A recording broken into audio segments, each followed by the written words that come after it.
사랑하는 성도 여러분, 평안하셨습니까? 3월 25일 화요일입니다.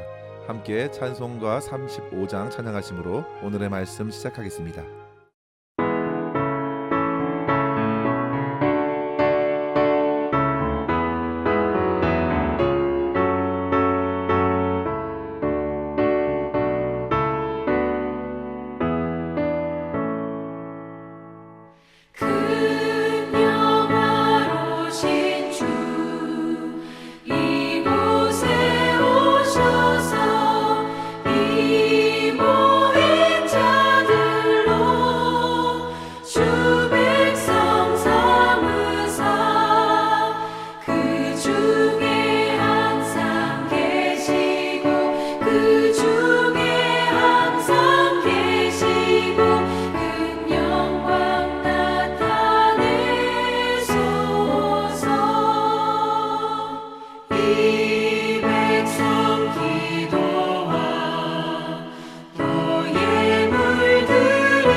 아멘. 이 시간 함께 나눌 말씀은 사무엘하 7장 8절에서 17절입니다. 그러므로 이제 내 종 다윗에게 이와 같이 말하라. 만군의 여호와께서 이와 같이 말씀하시기를 내가 너를 목장 곧 양을 따르는 데에서 데려다가 내 백성 이스라엘의 주권자로 삼고 내가 가는 모든 곳에서 내가 너와 함께 있어 내 모든 원수를 내 앞에서 멸하였은즉 땅에서 위대한 자들의 이름같이 내 이름을 위대하게 만들어 주리라. 내가 또 내 백성 이스라엘을 위하여 한 곳을 정하여 그를 심고 그를 거주하게 하고 다시 옮기지 못하게 하며 악한 종류로 전과 같이 그들을 해하지 못하게 하여 전에 내가 사사에게 명령하여 내 백성 이스라엘을 다스리던 때와 같이 아니하게 하고 너를 모든 원수에게서 벗어나 편히 쉬게 하리라. 여호와가 또 내게 이르노니 여호와가 너를 위하여 집을 짓고 내 수완이 차서 내 조상들과 함께 누울 때에 내가 내 몸에서 날 내 씨를 내 뒤에 세워 그의 나라를 견고하게 하리라. 그는 내 이름을 위하여 집을 건축할 것이요 나는 그의 나라 왕위를 영원히 견고하게 하리라. 나는 그에게 아버지가 되고 그는 내게 아들이 되리니 그가 만일 죄를 범하면 내가 사람의 매와 인생의 채찍으로 징계하려니와 내가 내 앞에서 물러가게 한 사울에게서 내 은총을 빼앗은 것처럼 그에게서 빼앗지는 아니하리라. 내 집과 내 나라가 내 앞에서 영원히 보존되고 내 왕위가 영원히 견고하리라 하셨다 하라. 나단이 이 모든 말씀들과 이 모든 계시대로 다윗에게 말하니라. 아멘. 오늘 우리가 읽은 말씀은 나단 선지자가 전하는 다윗 언약의 내용입니다. 성경에 보시면 하나님께서는 하나님의 사람들과 맺은 여러 가지 언약의 말씀들을 소개해 줍니다. 가장 먼저 아담에게 하신 약속인데요. 생육하고 번성하여 땅에 충만하라, 땅을 정복하고 땅을 다스리라 명하신 후에 에덴 동산의 모든 과실을 임의로 먹을 수 있으나 선악을 알게 하는 나무의 열매를 먹지 말라, 먹으면 정령 죽을 것이다 약속하셨습니다. 이 약속은 아담의 행위에 따라서 약속을 이행하는 언약이었습니다. 그리고 이어서 노아와 맺은 언약은 죄악이 가득한 당시의 모든 사람들을 물로 심판하신 후에 이제 다시는 물 심판을 내리지 않겠다고 하시면서 은혜로운 무지개 언약을 맺어 주셨습니다. 그리고 시간이 지나 갈대아 우르에서 불러내신 아브라함과 창세기 15장에서 하늘에 뭇별을 세어보라, 내 자손이 이와 같을 것이라 말씀하시면서 그의 후손을 통하여 많은 민족을 허락하시겠다고 약속하신 내용이 있습니다. 그리고 모세를 통해 출애굽한 백성들과 시내산에서 맺은 시내산 언약은 아담 언약과 함께 대표적인 행위 언약으로서 그들의 하나님의 말씀을 잘 듣고 언약을 지키면 하나님의 약속의 복을 누릴 것이라고 말씀하셨습니다. 그리고 오늘 본문에서 우리는 다윗과의 언약을 통하여 다윗 왕조를 하나님께서 든든히 세우시겠다는 무조건적이고 은혜가 넘치는 언약을 맺어주신 것입니다. 성도 여러분, 당시의 상황은 이스라엘이 매우 안정된 시기였습니다. 7장 1절에 보시면 여호와께서 주위의 모든 원수를 무찌르사 왕으로 궁에 편안히 살게 하신 때라고 하였습니다. 그렇게 다윗은 하나님의 놀라운 인도하심을 통하여 왕위에 올랐고 이제 안정이 되니 하나님의 궤의 장소가 눈에 들어왔습니다.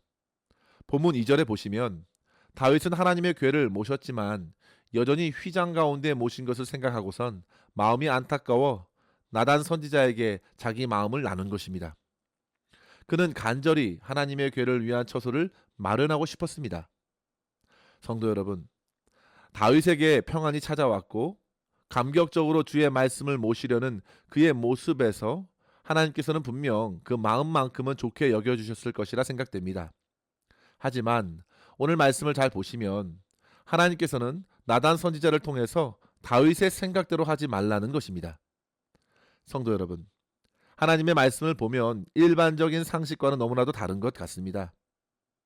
예를 들면 오늘날 하나님께서 풍성한 은혜를 누린 한 성도가 목회자에게 찾아와서 하나님을 위해서, 교회를 위해서 건물을 짓겠다고, 아니 살던 집도 드리겠다고 한다면 목회자로서는 어떻겠습니까?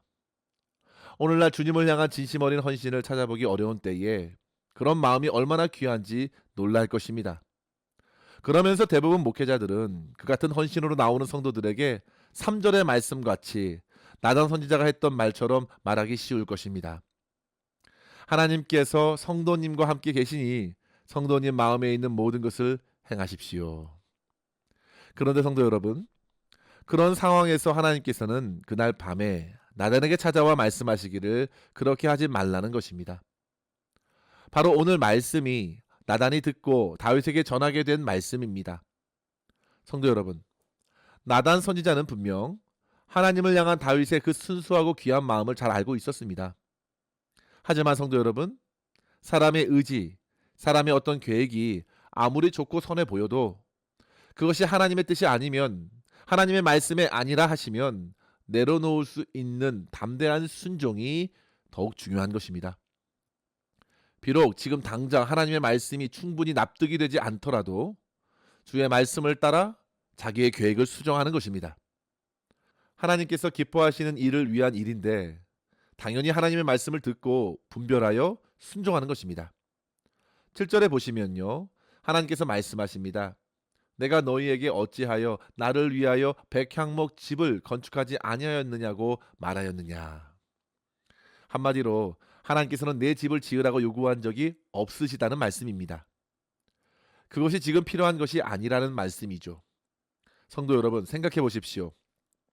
설상 다윗이 하나님을 위해 멋지고 화려한 성전을 짓는다 하더라도 과연 그것이 영광스러운 하나님을 모실 만큼 충분할까요?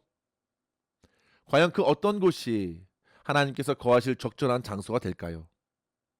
그저 인간의 관점으로 이 정도는 되어야지 생각하는 것뿐입니다. 결국에는 하나님의 기준이 아닌 자기의 기준이나 만족에 그칠 뿐이 됩니다. 그렇기 때문에 하나님께서는 오히려 직접 다윗의 집을 세워주시겠다고 하신 것입니다. 그의 만족이 아닌 하나님의 기쁨과 만족을 채우실 만한 집을 하나님께서 직접 지으신다고 약속하셨습니다. 뿐만 아니라 다윗의 아들로 하여금 하나님을 위해 전을 건축하게 하시고 아들과 같이 대해 주실 것이라 약속하셨습니다. 성도 여러분, 이러한 본문의 말씀을 이 시간 묵상하면서 이 아침 우리는 두 가지의 교훈을 함께 생각하고 은혜를 나누었으면 합니다. 첫째로 성도 여러분, 내가 아닌 하나님께서 세워주신 집에 거하며 평안을 풍성히 누리십시오. 11절 말씀에 보시면 사사시대와는 달리 너를 모든 원수에게서 벗어나 편히 쉬게 하리라 하십니다. 다윗은 하나님을 향한 아름다운 소원이 있었습니다. 하지만 하나님께서는 그 마음을 내려놓고 오히려 가만히 있으라 하시고 여호와가 너를 위해 집을 짓겠다. 즉 하나님께서 책임을 지시겠다는 약속입니다. 성도 여러분, 분명 다윗은 좋은 의도로 하나님의 성전을 건축할 수도 있었습니다. 하지만 그는 전쟁의 영웅이었습니다. 그가 하나님의 성전도 짓게 되면 사람들은 얼마든지 다윗을 칭송하고 다윗의 업적을 기리기에 혈안이 될 것이 분명합니다. 그가 하나님을 위하여 무엇을 했는가 사람들의 시선이 모아질 것입니다. 그러나 하나님께서는 이러한 다윗의 약함을 들어서 하나님의 능하심을 드러내시고자 하셨습니다. 보십시오. 8절에 보시면 내가 너를 목장 곧 양을 따르는 데에서 데려다가 내 백성 이스라엘의 주권자로 삼았다. 9절에도 보시면 내가 너와 함께 있어 내 모든 원수를 멀리하였다. 내가 내 이름을 위대하게 할 것이다. 내가 나 여호와가 하였고 할 것이다. 성도 여러분, 다윗을 통해서 하나님의 역사가 드러납니다. 그리고 다윗 왕조차도 하나님의 돌봄이 없이는 결코 왕이 될 수 없는 것이라고 말씀하시면서 하나님의 영광이 그를 통해 드러날 것이 분명하다 하였습니다. 뿐만 아니라 하나님께서 지으신 집은요, 견고하고 영원하기 때문에 오히려 더더욱 필요한 것입니다. 성도 여러분, 사람이 지은 것은 그때뿐입니다. 그러나 하나님께서 세우시면 영원히 견고하게 세워집니다. 사랑하는 성도 여러분, 거룩하신 하나님의 설계를 믿으십시오. 창조의 세계를 주님께서 설계하셨습니다. 새롭게 구원받은 성도들의 심령에도 하나님께서 친히 거할 처소를 지으십니다. 창조와 구속의 질서를 하나님께서 펼치시기 때문에 우리는 그 안에서 참된 평안과 기쁨을 누릴 수 있는 것입니다.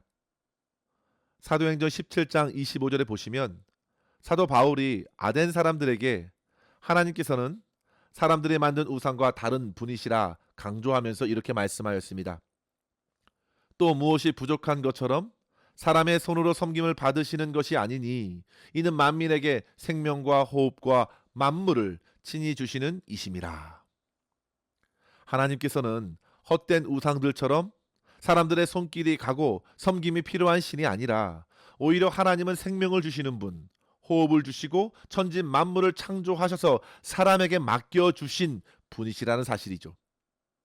우리 모든 인생을 든든히 세워주시는 분이시기 때문에 하나님만이 참된 주가 되십니다. 따라서 성도 여러분, 우리는 우리의 모든 생명의 근원 되시는 하나님만을 바라보고 하나님께 모든 영광 올려드릴 수 있어야 되겠습니다.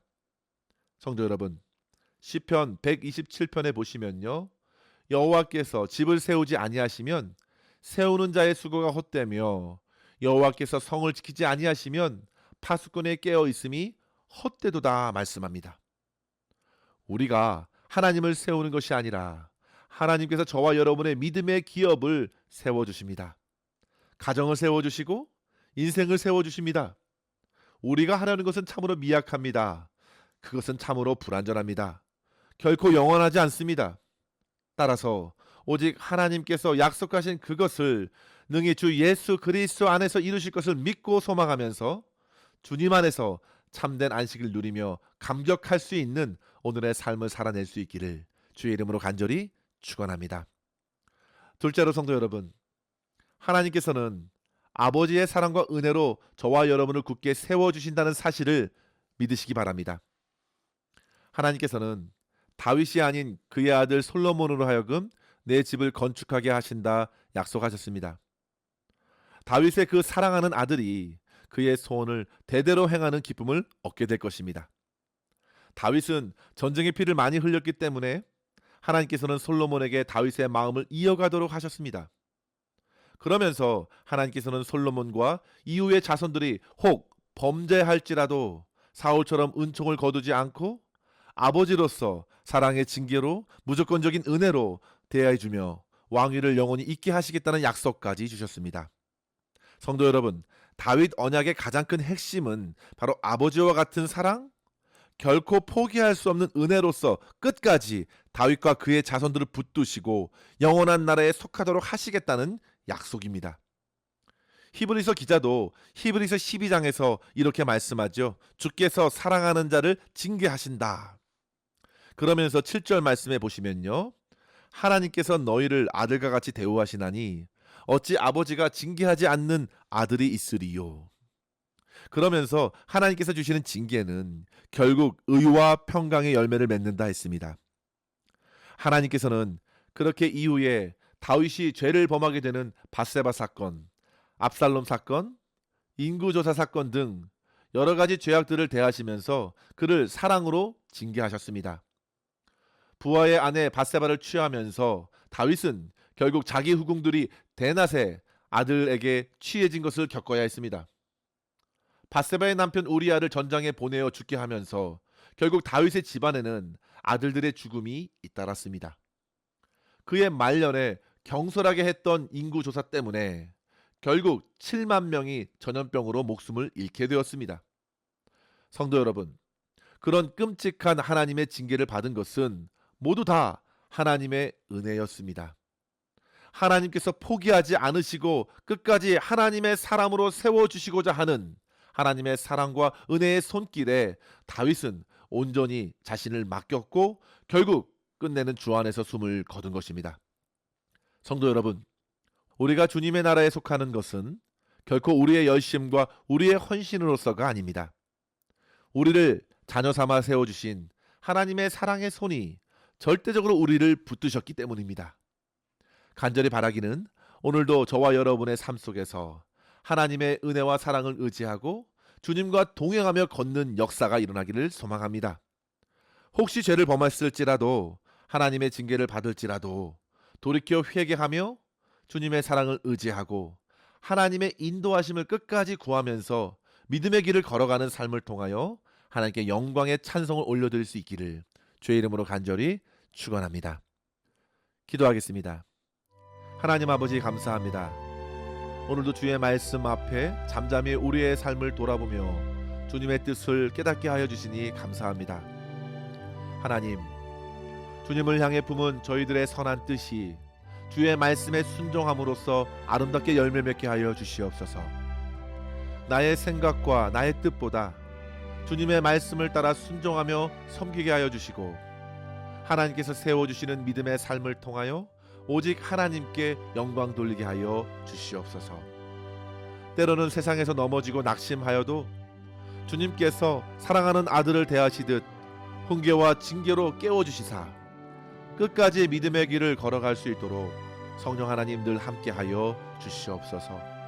오늘도 우리의 모든 삶을 주님의 손에 온전히 의탁하옵고 감사드리며 우리 구주 예수님의 이름으로 간절히 기도하옵나이다. 아멘. 사랑하는 성도 여러분, 오늘도 주님과 함께 승리하시기를 바랍니다. 감사합니다.